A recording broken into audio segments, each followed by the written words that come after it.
मेरे प्यारे दोस्तों, आज मैं आपके लिए एक ऐसी कहानी लेकर आया हूं जो एक दरवाजे से शुरू होती है। एक ऐसा दरवाजा जिस पर बस एक नंबर लिखा था, 13।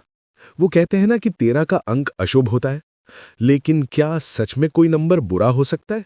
या फिर उस नंबर के पीछे छिपी हमारी अपनी डरावनी कहानियां होती है? ये कहानी है रिया की, जो अपने नए स्कूल में पहली बार आई थी। उसकी क्लास कॉरिडोर के सबसे आखिर में थी और उस कॉरिडोर में एक दरवाजा हमेशा बंद रहता। पुराना, लकड़ी का, उस पर नंबर की प्लेट जर्जर हो चुकी थी, पर 13 साफ दिखाई देता था। बच्चे उसके सामने से दौड़कर निकलते। कोई कहता अंदर से आवाजें आती हैं, कोई कहता वो दरवाजा अपने आप खुल जाता है। रिया का दिल तो एक नई जगह पर ही धड़क रहा था। अब इस डर ने उसे और घेर लिया। हर दिन वो उस दरवाजे की तरफ देखती।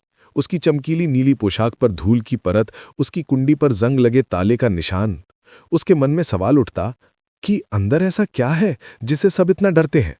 क्या वाकई कोई भूत है, या फिर उस नंबर के पीछे छिपी हमारी अपनी डरावनी कहानियां होती हैं?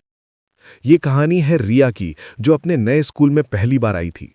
उसकी क्लास कॉरिडोर के सबसे आखिर में थी और उस कॉरिडोर में एक दरवाजा हमेशा बंद रहता। पुराना, लकड़ी का, उस पर नंबर की प्लेट जर्जर हो चुकी थी, पर 13 साफ दिखाई देता था। बच्चे उसके सामने से दौड़कर निकलते। कोई कहता अंदर से आवाजें आती हैं, कोई कहता वो दरवाजा अपने आप खुल जाता है। रिया का दिल तो एक नई जगह पर ही धड़क रहा था। अब इस डर ने उसे और घेर लिया। हर दिन वो उस दरवाजे की तरफ देखती। उसकी चमकीली नीली पोशाक पर धूल की परत, उसकी कुंडी पर जंग लगे ताले का निशान। उसके मन में सवाल उठता कि अंदर ऐसा क्या है जिसे सब इतना डरते हैं? क्या वाकई कोई भूत है, या फिर उस नंबर के पीछे छिपी हमारी अपनी डरावनी कहानियां? वो डर तो लगातार साथ था, पर उसके साथ साथ एक अजीब सी जिज्ञासा भी पनपने लगी। ऐसा ही तो होता है ना हमारे साथ, डर और जानने की चाह एक ही सिक्के के दो पहलू। फिर एक दिन जब सब चले गए थे और सन्नाटा गहरा हो गया था, रिया का बैग अचानक लुढ़ककर उसी दरवाजे के पास जा गिरा।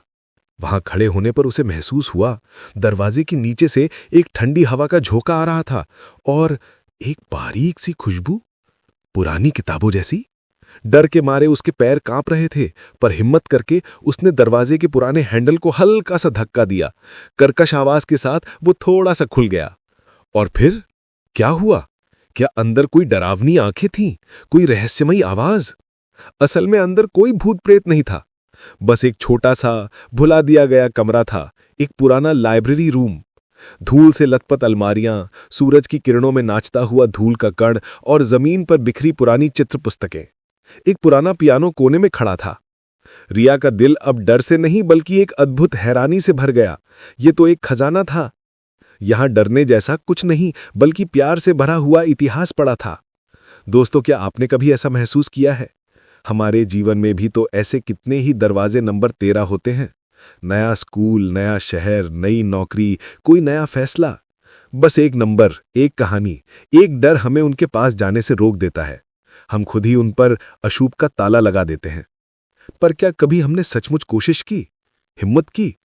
शायद उस डर के पीछे कोई खूबसूरत शुरुआत छिपी हो, एक नई दोस्ती, एक नया सबक, एक नया सपना। रिया ने उस दिन सीखा, डर सच्चाई नहीं, बस एक कल्पना है। असली सच्चाई तो दरवाजा खोलने के बाद ही सामने आती है। तो अगली बार जब आपके सामने कोई दरवाजा नंबर 13 आए, एक गहरी सांस लीजिएगा, हिम्मत बटोरिएगा और हल्का सा धक्का दीजिएगा। कौन जाने, डर के नाम पर बंद उस दरवाजे के पीछे आपकी अपनी खोई हुई लाइब्रेरी इंतजार कर रही हो।